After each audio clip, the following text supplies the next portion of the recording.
Le Conseil constitutionnel a encore frappé. Il refuse de permettre l'organisation d'un référendum au sujet de l'euthanasie, Perico. Oui, c'est le sénateur LR François Spinner qui s'opposait à la loi sur l'aide à mourir, qui dénonçait l'euthanasie. Et voilà, il estimait possible de passer par la voie référendaire. Le Conseil constitutionnel lui a opposé une fin de non-recevoir, jugeant que sa proposition de loi n'entre pas dans les champs des possibilités du référendum d'initiative partagée. Les sages ont dit qu'il n'est pas possible d'organiser un référendum sur des questions d'ordre éthique relatives à la fin de vie.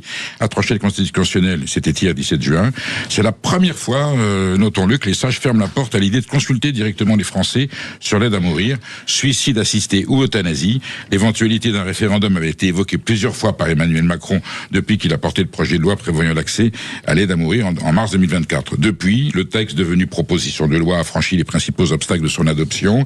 Après une troisième lecture à l'Assemblée nationale le 22 et 26 juin, puis au Sénat à partir du 30 juin, le gouvernement table sur son adoption définitive le 15 juillet. Et Marion Maréchal a fait une remarque effectivement assez pertinente. Alors, il s'avère que pour ce coup-là, disons que le Conseil constitutionnel est dans son rôle. Mais Marion Maréchal a demandé, est-ce qu'il ne serait pas plus simple de demander aux sages du Conseil constitutionnel quelles sont les lois que vous nous autorisez à voter et qui sont conformes à la Constitution. Ça évitera de perdre du temps, des crispations et des tensions. Vous avez